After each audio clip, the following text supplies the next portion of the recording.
अस्सलामु अलैकुम वरहमतुल्लाहि वबरकातुह।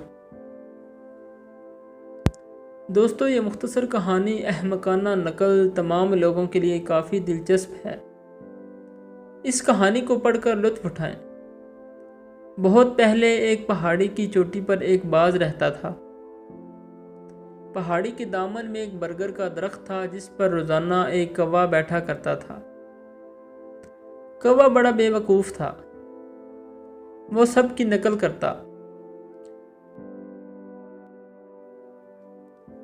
पहाड़ी की चोटी पर रहने वाला बाज हर रोज़ खुराक की तलाश में नीचे उड़ जाता।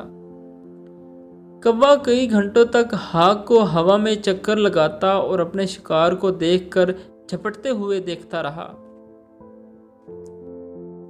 पहाड़ी की चोटी पर रहने वाला बाज हर रोज़ खुराक की तलाश में नीचे उड़ जाता। कौवा कई घंटों तक हाथ को हवा में चक्कर लगाता और अपने शिकार को देखकर झपटते हुए देखता रहा। लंबे फासले तक देखने वाली आंखों वाला बाज अपने शिकार को पहाड़ी की चोटी से देखता और फिर शिकार पर झपटने के लिए नीचे उड़ जाता।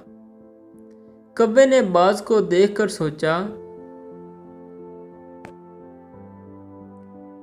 अगर बाज ऐसा करता है तो मैं भी कर सकता हूँ। वो क्या सोचता है, एक दिन मैं बाज को दिखाऊंगा कि मैं भी ऐसा ही कर सकता हूँ। कुछ दिनों बाद जैसे ही हाक हवा में चक्कर लगा रहा था, कौवे ने भी ऐसा ही करने का फैसला किया। अचानक एक खरगोश का बच्चा झाड़ियों से बाहर निकला। बाज ने देखा और कौवे ने खरगोश को भी देखा।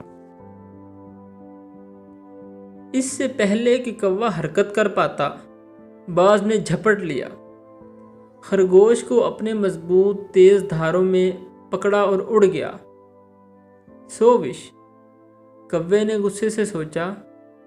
जैसे ही हाक आसमान पर अपने शिकार के साथ गायब हो गया था, अगले ही लम्हे इसने एक बड़े मोटे चूहे को सुराख से निकलते हुए देखा। वक्त ज़्यादा ज़ाया किए बगैर कौवा झपट पड़ा। बाज की तरह इसने चूहे को अपने पंजों में पकड़ने की कोशिश की, लेकिन चूहे ने कौवे को देखा और वहां से हट गया। कौवा पहाड़ी से टकरा गया।